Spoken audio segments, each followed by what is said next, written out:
పోతుంది అట్లనే. జోక్ అనిపిస్తుందా అట్లా తినొద్దని చెప్పినా? ఏ అట్లా చేయొద్దు.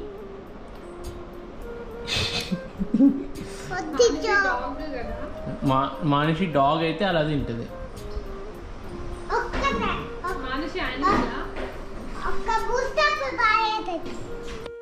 మానుషమ్మకి ఏరోప్లేన్ అంటే ఒక క్రేజ్ ఉంది. ఎప్పుడైనా ఒకసారి ఫారెన్ ట్రిప్ వెళ్ళినప్పుడు దాన్ని ఇలా ఫ్లైట్లో తీసుకెళ్లాలని ఆశ. మామూలుగా ఏదైనా వీడియో నేను పెట్టిన అనుకో మాట్లాడుతూ, అది చూడదు. ఇలా ఏదైనా ఇంట్రెస్టింగ్గా పెట్టింది అనుకో ఎక్సైటింగ్గా చూస్తుంది. అందుకే ఈ ట్రిక్ యూజ్ చేశాను. సో నేను ల్యాండ్ అయ్యాను కార్పస్ క్రిస్టీ టెక్సస్ యూఎస్ఏలో షిప్ జాయినింగ్ కోసము.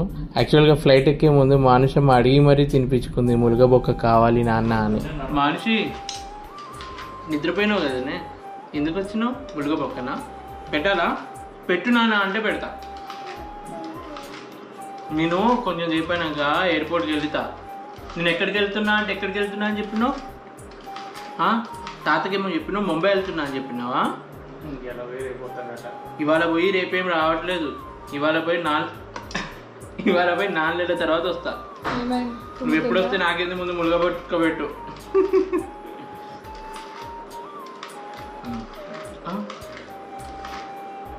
బాగుందిరా, ఇది వెంటనే వస్తుంది. సరే సరే పెడతా. ఇట్లా పెట్టాలా? నీకెట్లా తెలిసి ఇట్లా పెట్టాలని?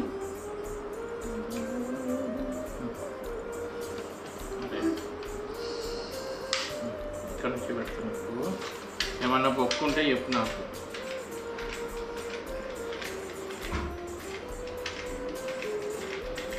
తిన్న తర్వాత ముద్దు పెట్టాలి. పెడతావా పెట్టవా? ఇది కాన్సన్ట్రేట్ ఇక్కడ చెయ్యి మనిషి.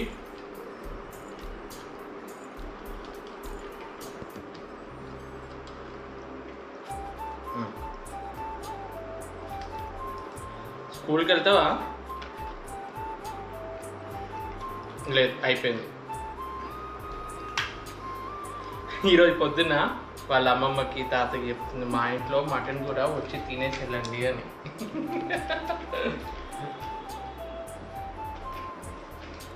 ఇంకేం కావాలి? మటన్ ముక్క పెట్టినా? నాకు పెట్టవమ్మా నువ్వు మనిషి. నువ్వు నాకు తినిపించు.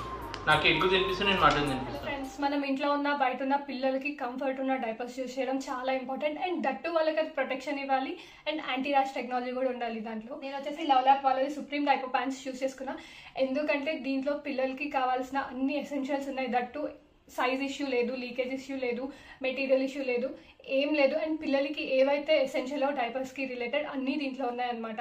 సో ఇది ఎందుకు నేను చూస్ చేసుకున్నా అంటే దీని కంఫర్ట్ ఎలా అంటే, ఇలా యూస్ చేసిన మెటీరియల్ చాలా soft cotton, front and back feather touch ఉంటుంది. అండ్ దట్టు లోపల కూడా మనకి చాలా కంఫర్ట్ ఉండేలాగా వీళ్ళు డిజైన్ చేశారనమాట. దీంట్లో యాంటీ ర్యాష్ టెక్నాలజీ యూస్ చేశారు. సో దట్ ఇక్కడ అలోవెరా స్ప్రెడ్ చేశారనమాట. ఎలాంటి స్మెల్ కూడా రాదు. చాలా డైపర్స్ మనకి ఓపెన్ చేయగానే స్మెల్ లాగా వస్తుంది కదా, ఇదేం రాదనమాట. సో పిల్లలకి ఎలాంటి ఇష్యూస్, దీంట్లో 10 మిలియన్ బ్రీతబుల్ పోర్స్ ఉన్నాయి. సో దట్ పిల్లలకి డ్రైనెస్ అండ్ సుప్రీం కంఫర్ట్ ఇవ్వడానికి, comfort and supreme breathability with 0 rashes అనమాట. అండ్ దీని లీక్ లాక్ టెక్నాలజీ, ఇప్పుడు మనం దీన్ని అసలు యాక్చువల్గా అబ్జర్బ్ టెస్ట్ చేసి చూద్దాం అసలు ఎట్లా ఉంటుంది అని. ఇంకొక థింగ్ ఏంటంటే ఈ డైపర్కి వచ్చేసి మనకి మెన్షన్ చేస్తారు చూడండి, ఫ్రంట్ అండ్ ఇది బ్యాక్. అండ్ ఇంకొకటి మెయిన్ థింగ్ మనకు చాలా ఇంపార్టెంట్ కదా as a mothers, wetness indicator. ఇది ఎల్లో కనిపిస్తుంది కదా, ఒక్కసారి ఫుల్ అయిపోయినాక ఇది గ్రీన్ కనిపిస్తుంది. సో దట్ మనం దీన్ని తీసేసి ఫ్రెష్ డైపర్ వేయచ్చు. అండ్ చూడండి ఇక్కడ 2 లేయర్స్ ఇచ్చారు లీక్ అవ్వకుండా, 2 sides. సో దట్ మనకి లీకేజ్ అవుతుంది అన్న టెన్షన్ కూడా ఉండదు. అండ్ ఇప్పుడు మనం దీన్ని అబ్జార్ప్షన్ టెస్ట్ చేద్దాము. యాక్చువల్గా ఎట్లా అబ్జార్బ్ చేసుకుంటుంది, ఒక్కసారి లిక్విడ్ దీంట్లోకి వెళ్ళిపోయాక జెల్ లాగా ఫామ్ అవుతుందా లేదా. సో దట్ ఫామ్ అవుతే ఎలా ఉంటుంది, ఫామ్ అవ్వకపోతే ఎలాగో లీక్ అవుతుంది కదా. ఇప్పుడు టెస్ట్ చేసి ఇది డైపర్. అండ్ ఇప్పుడు మనం దీంట్లో లిక్విడ్ స్ప్రెడ్ చేద్దాము, ఏదైనా లిక్విడ్ పోసి. నేను ఇది వచ్చేసి తీసుకున్నా.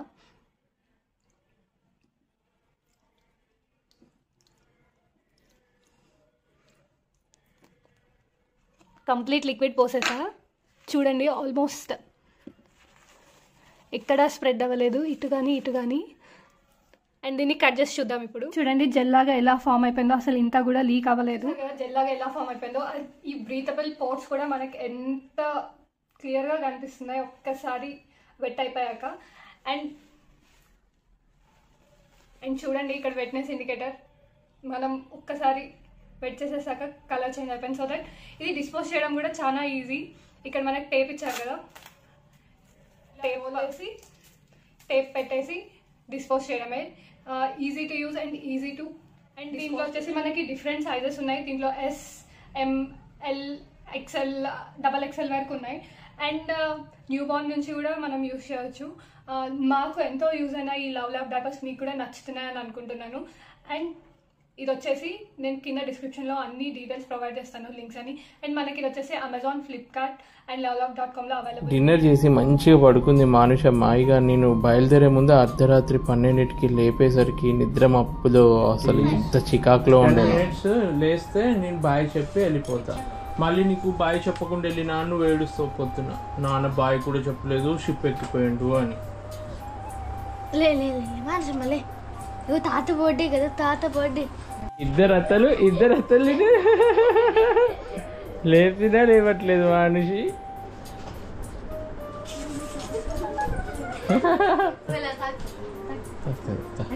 లే అమ్మ.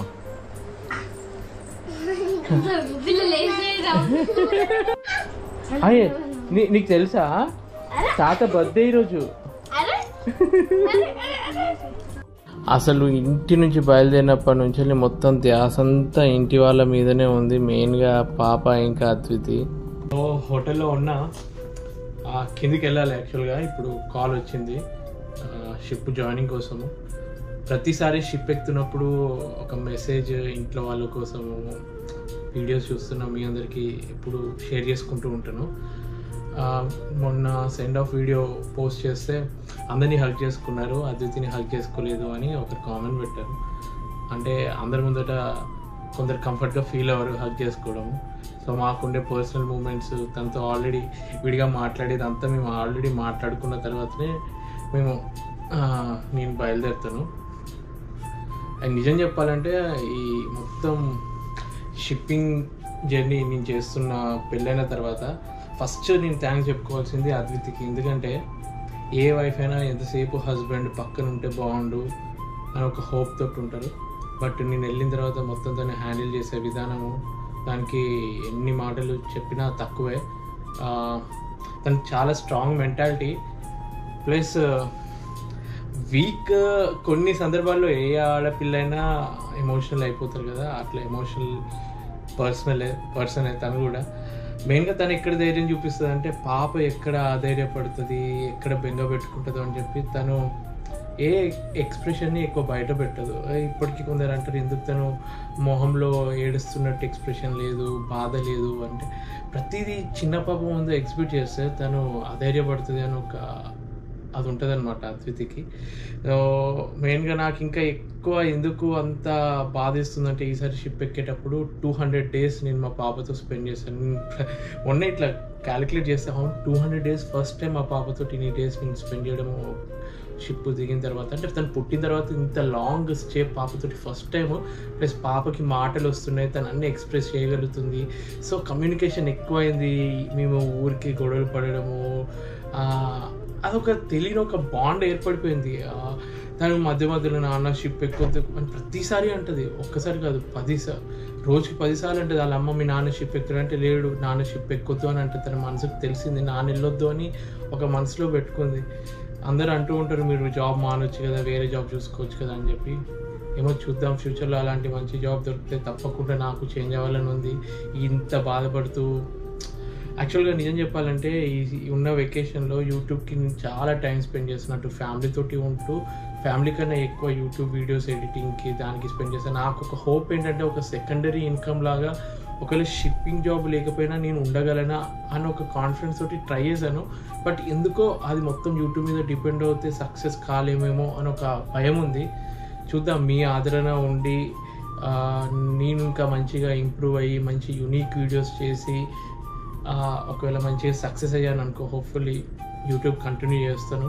అలా అని చెప్పి షిప్పింగ్ వదిలేయాలి అంటే ఇంకో ఆల్టర్నేటివ్ జాబ్ వెతుక్కోవాలి. అది వెతికే ఛాన్స్ దొరికితే మాత్రం తప్పకుండా నేను చేస్తాను. ఇంకా కొందరు కామెంట్లు పెట్టారు అద్వితి ప్రెగ్నెంట్ అని చెప్పి. ప్రెగ్నెంట్ కాదు, మీరు కావాలని కొందరు తన్ని చూసి ఇమాజిన్ చేసుకొని ప్రెగ్నెంట్ అని అంటుంటే మాకు ఇబ్బందిగా ఉంటుంది. యాక్చువల్గా ప్రెగ్నెన్సీ వస్తే మేము మీ అందరితో షేర్ చేసుకుంటాం, మాకేం అందులో ప్రాబ్లం లేదు. సో ప్రెగ్నెంట్ కానప్పుడు ప్రెగ్నెంటా అని చెప్పి ఎంతమంది కామెంట్ పెడుతుంటే కొంచెం ఇబ్బందిగా ఉంది. సో అర్థం చేసుకొని ఇలాంటి కామెంట్స్ పెట్టుకుని ఉంటే బాగుంటుంది. డెఫినెట్గా సెకండ్ చైల్డ్ని అయితే మేము ప్లాన్ చేస్తాము. ఇంకా చెప్పుకోవడానికి ఎన్నో మూమెంట్స్ ఉన్నాయి, ఇంకెక్కువ మాట్లాడితే ఎమోషనల్ అయిపోతా. నాకు మెయిన్గా పాపని, ఇంట్లో వాళ్ళని, అద్వితిని అందరినీ విడిచిపెట్టి వెళ్ళడమే కొంచెం టఫ్. ఈ జాబ్ మొత్తంలో నచ్చని ఒక్కటి ఏంటంటే ఇట్లా అందరినీ విడిచిపెట్టి షిప్కి ఎక్కడో చూడు, ఈ షిప్ ఎక్కిన తర్వాత ఒక 10 days నాకు టార్చర్ లాగా ఉంటుంది. అంటే ఒక లైఫ్ స్టైల్కి అలవాటు పడిపోయి ఎంతసేపు పొద్దున్న నుంచి రాత్రి వరకు పాపతోటే టైం స్పెండ్ చేసి ఒకేసారి ఇట్లా విడిచిపెట్టి రావడం అంటే నిజంగా పాప ఇప్పటికీ నేనేదో ముంబైకి వెళ్ళి 1 or 2 daysలో మళ్ళీ ఇంటికి వస్తానని అనుకుంటుంది. తనకు తెలియదు నేను ఇన్ని డేస్ వెళ్తానని చెప్పి. తర్వాత ఇక బెంగ పెట్టుకుంటుంది, నానేడి అని చెప్పి వాళ్ళ అమ్మని సత్తాయిస్తుంది. ఇక వీడియో కాల్స్లో తను ఏదో ఒకటి నచ్చ చెప్పాలి. మీరు కూడా ధైర్యంగా మా వీడియోస్ చూస్తూ పాజిటివ్ కామెంట్స్ తోటి అద్వితికి కాన్ఫిడెన్స్ నింపుతారని ఆశిస్తున్నాను.